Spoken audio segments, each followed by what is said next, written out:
बहुत ही प्रसिद्ध अभिनेता, बहुत ही राजनीति में दिलचस्पी रखने वाले, पटना लोकसभा जैसी लोकसभा से कांग्रेस के प्रत्याशी रहे आदरणीय शेखर सुमन जी भारतीय जनता पार्टी की सदस्यता ले रहे हैं। हम उनका बहुत बहुत स्वागत करते हैं भारतीय जनता पार्टी के परिवार में।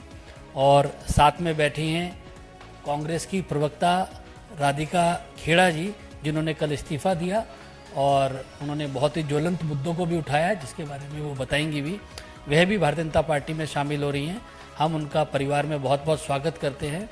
और इस उपलक्ष्य में हमारे भारतीय जनता पार्टी के राष्ट्रीय महासचिव आदरणीय विनोद तावड़े जी हम लोगों के मध्य हैं। भारतीय जनता पार्टी के हमारे मीडिया के सह प्रभारी आदरणीय संजय मयूख जी हम लोगों के मध्य हैं। सर्वप्रथम मैं आदरणीय तावड़े जी से आग्रह करूंगा कि आदरणीय शेखर सुमन जी को पार्टी की सदस्यता की पर्ची और उनका विधिवत पार्टी में स्वागत करें।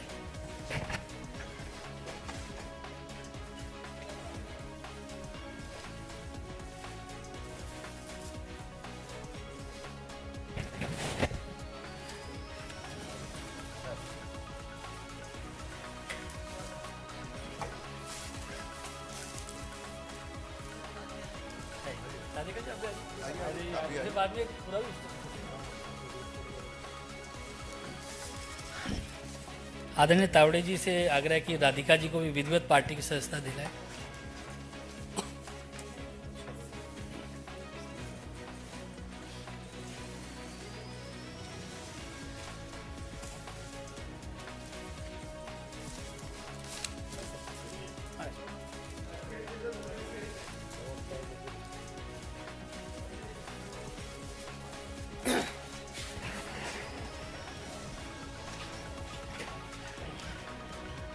आदरणीय विनोद तावड़े जी से आग्रह है कि मीडिया के साथियों को संबोधित भी करें और शेखर सुमन जी और राधिका खेड़ा जी का शब्दों के माध्यम से स्वागत भी करें। नमस्कार। आज तीसरे चरण का मतदान शुरू हुआ है। पहले चरण में 21 राज्यों के 102 सीटों का चुनाव हुआ, जिसमें बीजेपी 77 सीटें लड़ी और हमारे मित्र पक्ष एनडीए 25 सीटें लड़े। चरण 2 में 13 राज्यों में से 89 सीटों का चुनाव हुआ, जिसमें 71 बीजेपी के उम्मीदवार रहे और मित्र पक्ष एनडीए के 18 उम्मीदवार रहे। पहले फेज में हम जो 102 सीटें से 77 बीजेपी लड़ी, तो 19 में उसमें 40 सीटें बीजेपी जीती थी।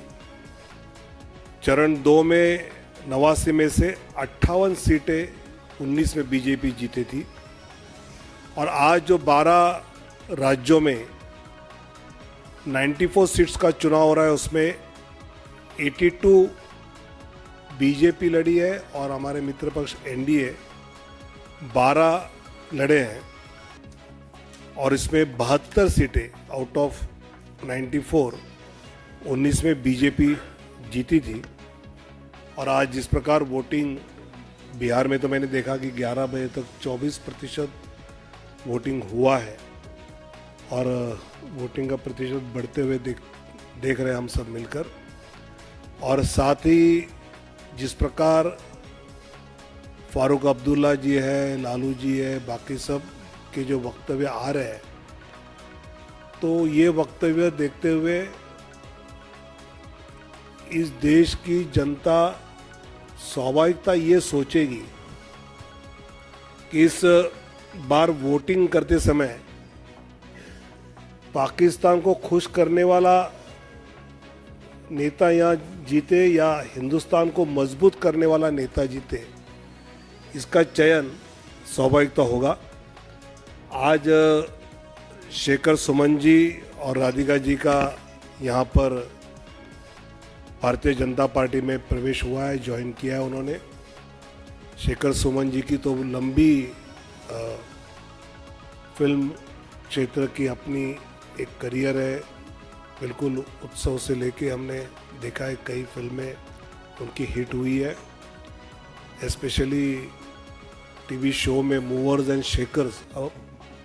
अब वो किसको मूव करते हैं और किसको शेक करते हैं ये हम देखेंगे। और अभी अभी नेटफ्लिक्स पे हीरा मंडी जो लीला बंसाली जी की एक बड़ी सीरियल आई है, काफ़ी उसकी चर्चा भी है, उसमें भी शेखर सुमन जी ने अपना किरदार निभाया है।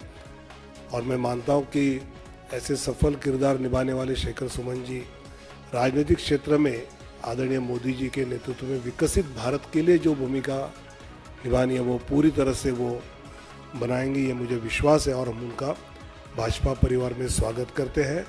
और वैसे ही राधिका खेड़ा जी पिछले कुछ दिनों से अपनी मन की जो आक्रोश है, क्या बातें कांग्रेस कहती है और क्या करती है, इसकी वो खुद जानकारी उन्होंने दी भी है। एक प्रखर प्रवक्ता के नाते उन्होंने काम भी किया है कांग्रेस में और उतने ही खुलकर अपनी बातें वो बताई है, तो उनका भी आज भाजपा परिवार में मैं स्वागत करता हूँ। और इन दोनों की भूमिका माननीय प्रधानमंत्री जी के विकसित भारत के संकल्प में बहुत अच्छी तरह उसका लाभ पार्टी भी उठाई और वो भी योगदान देंगे, ये मुझे विश्वास है। धन्यवाद तावड़े जी। मेरा राधिका खेड़ा जी से आग्रह है कि मीडिया के साथियों को संबोधित करें।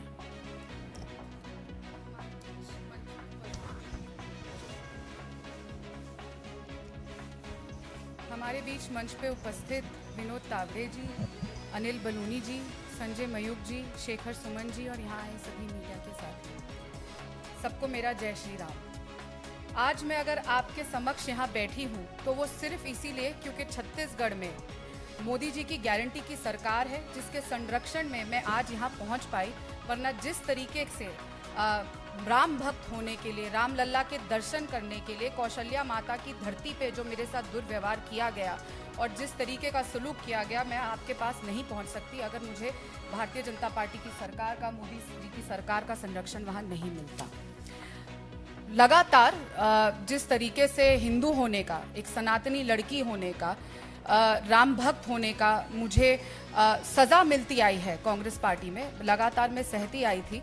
हमेशा से मैं ये सोचती थी, जब लोग कहते थे कि कांग्रेस राम जी की विरोधी नहीं है, क्योंकि हम तो समझते थे कि कांग्रेस पार्टी तो महात्मा गांधी जी की पार्टी है, जहाँ पे हर सभा की शुरुआत रघुपति राघव राजा राम से होती थी। लेकिन आज की कांग्रेस महात्मा गांधी जी की कांग्रेस नहीं है। आज की कांग्रेस राम जी की विरोधी कांग्रेस है, हिंदू की विरोधी कांग्रेस है।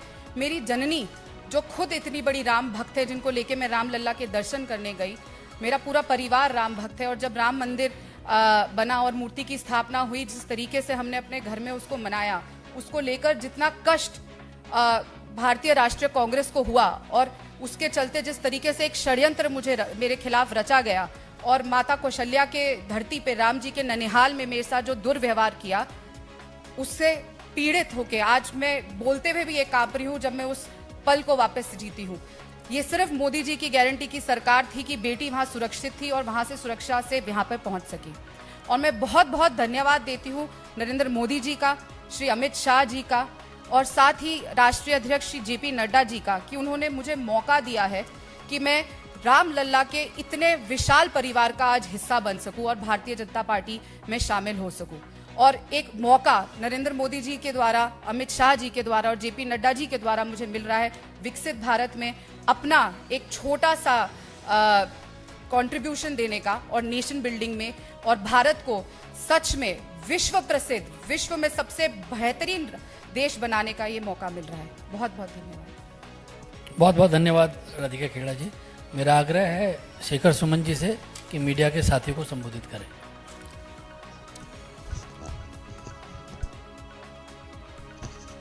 नमस्कार। मीडिया के तमाम लोग जो यहाँ मौजूद हैं उनको दिल से मेरा नमस्कार। और कल तक मुझे खुद मालूम नहीं था कि मैं आज यहाँ बैठूंगा।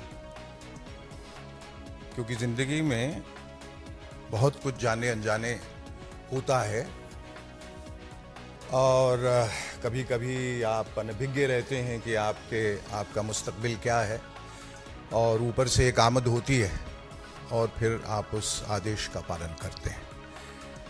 मैं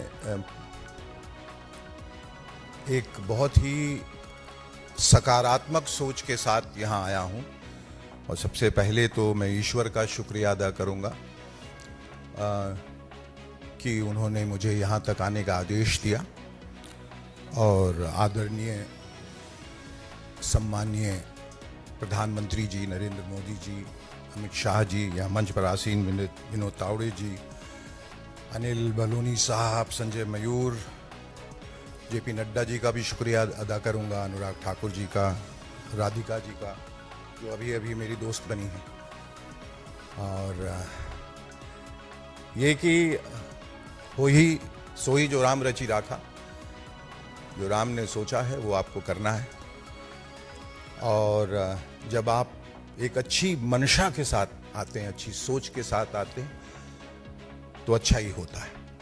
तो मेरे दिमाग में कोई भी नकारात्मक ख्याल नहीं है, सिर्फ देश का ख्याल है। और मैं समझता हूँ कि इंसान जो है वो लफ्ज़ों पे बहुत निर्भर करता है, और लफ्ज़ों का एक वक्त के बाद कोई मायने नहीं रहता, क्योंकि करने में, बोलने में फ़र्क होता है बहुत। तो अगर मैं चाहूँ तो दिन भर यहाँ बैठ के एक लंबा सा भाषण दे सकता हूँ, और बहुतों से अच्छा भी दे सकता हूँ, और बहुत देर तक दे सकता हूँ, जिसका कोई मायने नहीं है। मायने तब होगा जब मैं कुछ करके दिखाऊं। और आदरणीय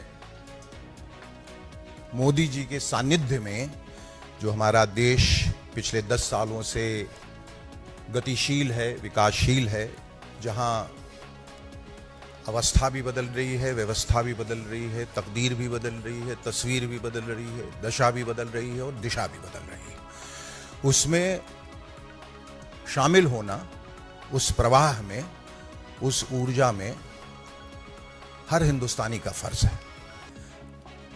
और उसके लिए ज़रूरी हो जाता है कि जो ताकतें हैं, जो करना चाहती हैं, उनका आप हाथ बटाएं। भले ही आप एक अदने से इंसान हैं, लेकिन वो कहते हैं कि बूंद बूंद से सागर बनता है। और मैं अपने आप को खुशकिस्मत समझता हूँ कि मुझे ये मौका मिला है।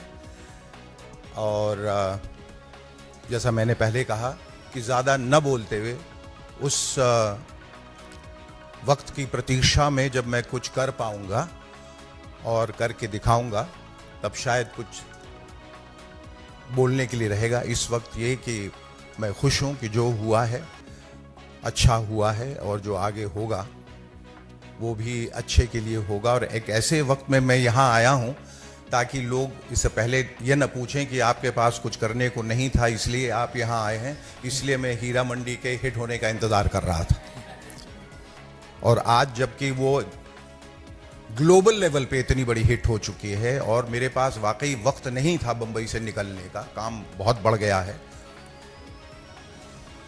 तो मैंने कहा कि इस खुशी में इजाफा किया जाए और अपने सामाजिक जिम्मेदारी के तहत ये भी काम किया जाए।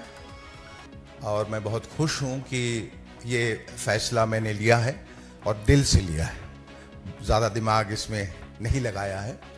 और हीरा मंडी में मैं जो नवाब बना हूँ, वो नवाबियत सिर्फ हीरा मंडी तक ही सीमित है। यहाँ मैं एक बहुत ही साधारण सा इंसान हूँ, आपके जैसा, कमज़ोरियों से भरा, लेकिन हर क्षण अपने को सुधारने की कोशिश करता हुआ। बहुत बहुत शुक्रिया।